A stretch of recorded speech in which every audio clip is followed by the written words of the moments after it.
বাইরে ঝমঝম করে বৃষ্টি পড়ছে। আজ তো বৃষ্টি ছাড়ার নামই নিচ্ছে না। সকাল থেকেই বৃষ্টিটা হচ্ছে, কখনো কম কখনো বেশি। আকাশটা দেখো, আকাশটা দেখে মনে হচ্ছে এই বৃষ্টি আজকে সারাদিনই হবে। শুভ সকাল বন্ধুরা,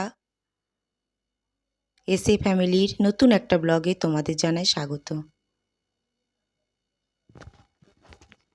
এখন সকাল ওই 7:30 মতো বাজে। একটু চা করে নিয়ে আসলাম, সবাই মিলে চাটা খাবো। তার মধ্যেই আলোচনা হচ্ছে আমাদের যে আজকে ব্রেকফাস্ট কী হবে।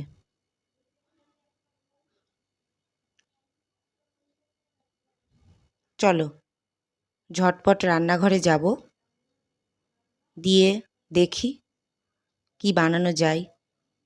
বৃষ্টির দিনে তো মনটা সবসময় মনে হয় যে ভালো কিছু রান্না করি। ঘর থেকে তো বেরোনো যায় না, তাই আরও মনে হচ্ছে খাওয়ার ইচ্ছাটা বেড়ে যায়। চলো চাটা খেয়ে রান্নাঘরে যাই।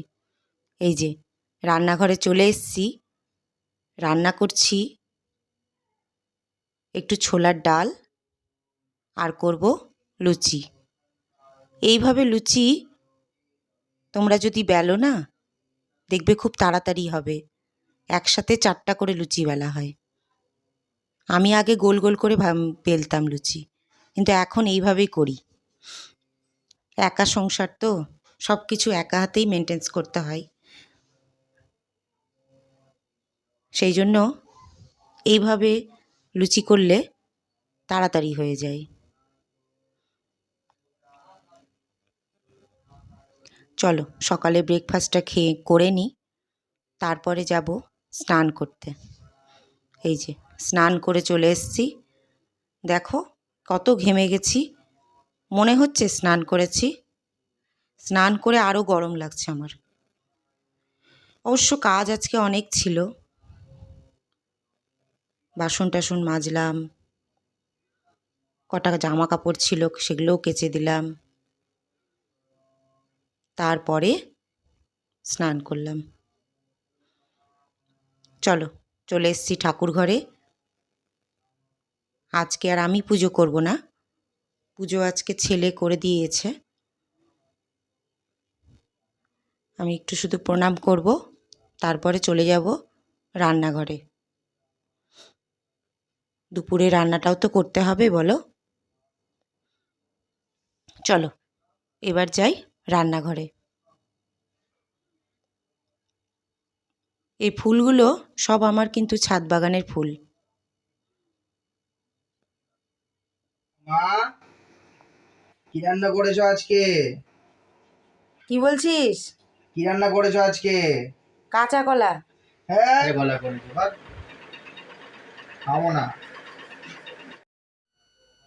তাহলে অংশু তো কাঁচা কলা খাবে না, কিন্তু কাঁচা কলা তো আমি বানিয়ে ফেলেছি। কি যে করি। চলো আজকে কাঁচা কলা দিয়ে একটু অন্যরকমভাবে রান্না করি। অনেক তো ভাজা তরকারি খাই, আজকে একটু অন্যরকমভাবে রান্না করি। প্রথমে কাঁচা কলাটা সেদ্ধ করে নেব। আর এই যে একটু মুসুরির ডাল বেটে রেখেছি। কাঁচা কলাটা সেদ্ধ হয়ে গেছে, চলো এবার ছাড়িয়ে নিই। এই যে কাঁচা কলাটা ছাড়িয়ে নিলাম। তারপর একটা বাটিতে নিয়ে নিলাম মুসুরির ডাল বাটা, 1 মুঠো মতো চালের গুঁড়ো, পরিমাণ মতো লবণ আর খাই সোডা, আর সামান্য একটু হলুদ।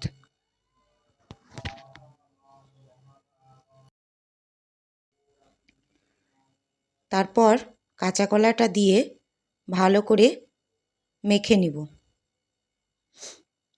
এরপরে কড়াইয়ে তেল গরম করব। এই দেখো কড়াইয়ে তেল গরম করে ছোট ছোট বড়ার আকারে ভেজে নেব। এই যে ভাজা হয়ে গেছে কিছুটা। তারপরে আবার কড়াইয়ে তেল দিব, দিয়ে একটু জিরা আর শুকনো লঙ্কা ফোড়ন দিব। আর ছোট ছোট করে আলু কেটে রেখেছিলাম, সেগুলো এবার ভেজে নেব। তারপরে দিব পরিমাণ মতো লবণ, আর দিব হাফ চামচ মতো হলুদ, আর একটু আদা লঙ্কা জিরার পেস্ট বানিয়েছিলাম, সেটা অল্প করে দিয়ে দিব। তারপর আলুটাকে মশলা দিয়ে ভালো করে কষে নেব।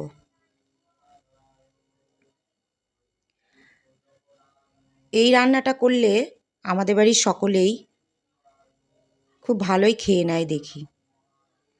এই যে আমার কষা হয়ে গেছে, একটু জলের পরিমাণটা বেশিই দিব, কারণ বড়াগুলো আবার জল টানবে।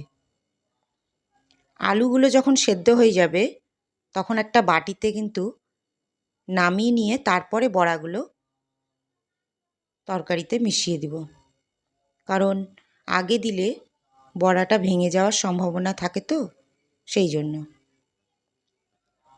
এই দেখো, তরকারিটা নামিয়ে নিয়ে বড়াগুলো এইভাবে মিশিয়ে নেব, আর একটু ঘি আর একটু গরম মশলা মিশিয়ে নিলেই তরকারি রেডি। চলো এবার দেখি অংশু কি বলে। এটা কিসের, এটা কাঁচা কলা? হ্যাঁ, বাবা, কাঁচা কলা বড়া এত সুন্দর হয়, জানতামই না। তাহলে আর তুই বললি যে কাঁচা কলা দিয়ে কিছু ভালো কিছু হয় না। এটা আবার কি, কাঁচা কলার বড়া তরকারি?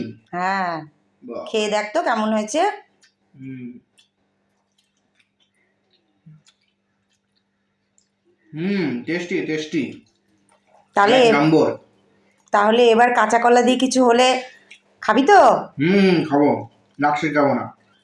আচ্ছা। আমাদের ছাদের একরাশ গোলাপ ফুলের ভালোবাসা তোমাদেরকে জানাই বন্ধুরা।